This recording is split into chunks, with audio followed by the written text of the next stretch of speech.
thank you guys for coming. This is, I'm rebranding myself, doing a lot more keratoconus. I have keratoconus also. I don't know if you knew that.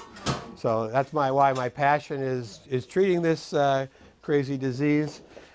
Most of us, we all know, you can move those away.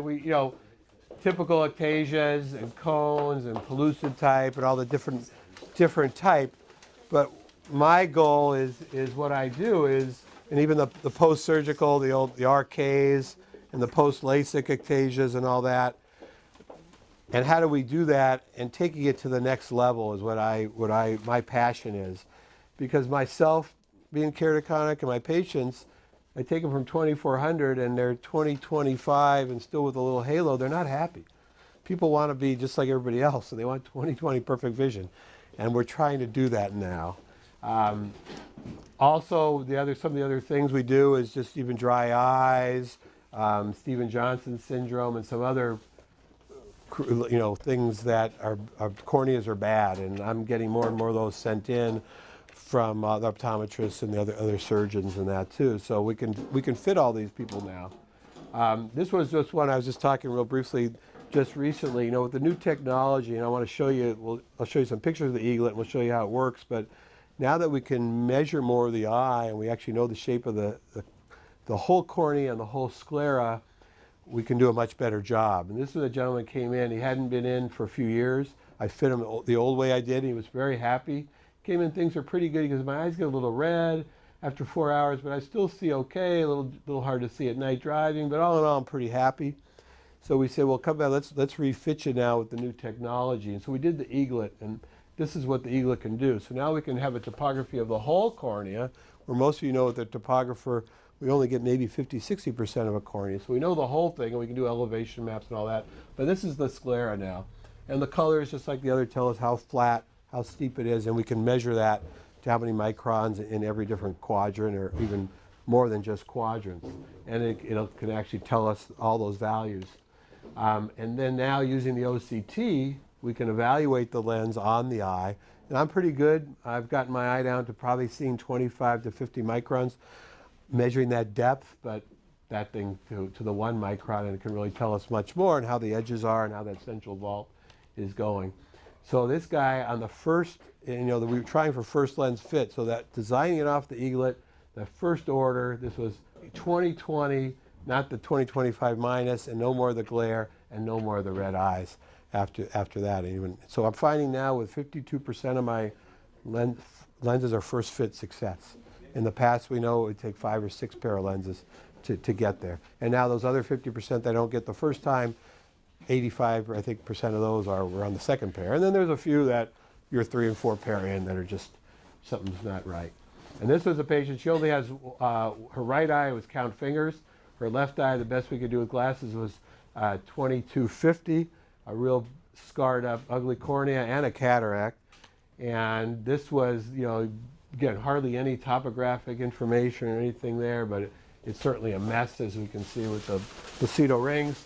But there we get a good scan. There's a scan of the cornea and the sclera on this woman. And there's her profile in the OCT. You can see all the scarring and just misshapen, but we got the best fit over that. And she got 20/70 vision.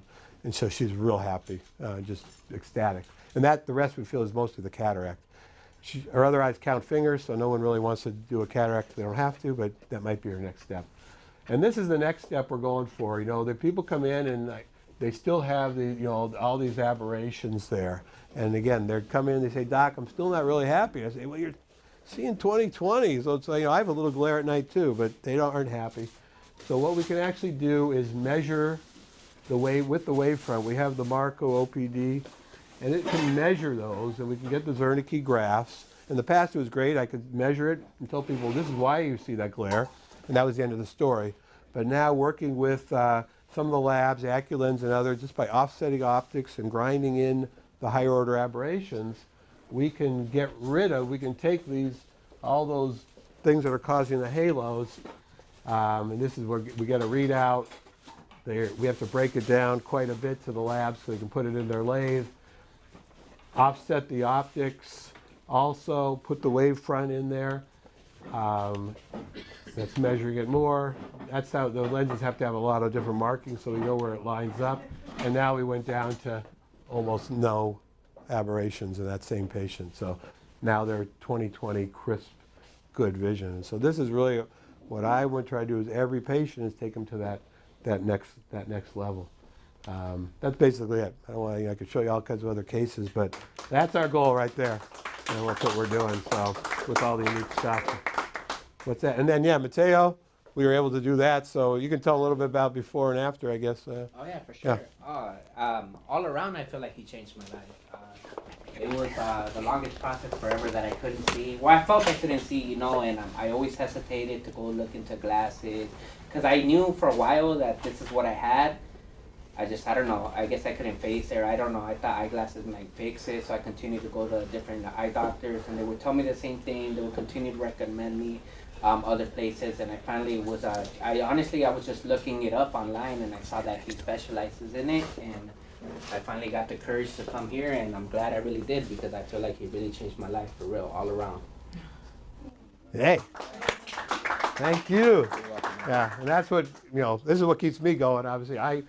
Myself personally, but when I get my patients For sure. doing this, and some God for they can't even drive a car to doing this and working and all that. It was crazy. The stuff I couldn't do it was crazy. Yeah. Good, thank you. Thanks, Mateo. Thank you, man. Oh, thank you. Yeah, that's my pleasure. I don't know if any other questions, but we have the eglet over there. You can see what it looks like, and we can scan somebody and show you how it works. All right, so chin in there. Look down for me. So she's going to expose, Lucia's going to expose as much sclera as we can, and then we'll take a shot right there. So let me show you what those look like here. So, and now with the eaglet eye, we can actually take a few measurements and put them together. So you can see even there we got a pretty good measurement. So there's so this is the cornea where that line is. That's that demarcation, yeah. So it's going to measure because it's a big change in there. And so we can do different looks at it. This is the coolest one. This is what I show patients because this is what we're really trying to do is match the inside of this lens. So, but you can look at it many different ways. There's also just elevation maps in different ways that we're going to... Anyone take that image and create a contact lens? Correct. So from this, we can do any company in the world. Because I can go and I'll show you. I can just crunch. Let's say I just want to make a 15.4 millimeter lens from any company. It's going to tell me here and elsewhere what that sclera. In this case, you've got not about 100 microns toricity. This is very steep. Blue is very deep, and the red is flatter.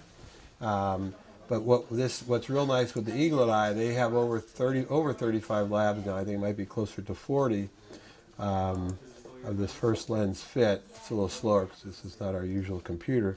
But in here I can go and I can take AccuLens, for instance, and I can take they have different types of lenses and diameters. And what it'll do, we have their algorithm. So what's real nice is a lot of these companies are very proprietary and they don't share, but they were shared with the eaglet eye. Even Boston Sight just did it, and they're the hardest in the world to work with. They don't even tell you what their lens is to start with. But all of a sudden it's going to tell me here's what trial lens, what sag it is, what base curve, and then I can look at the toricities also in a different program.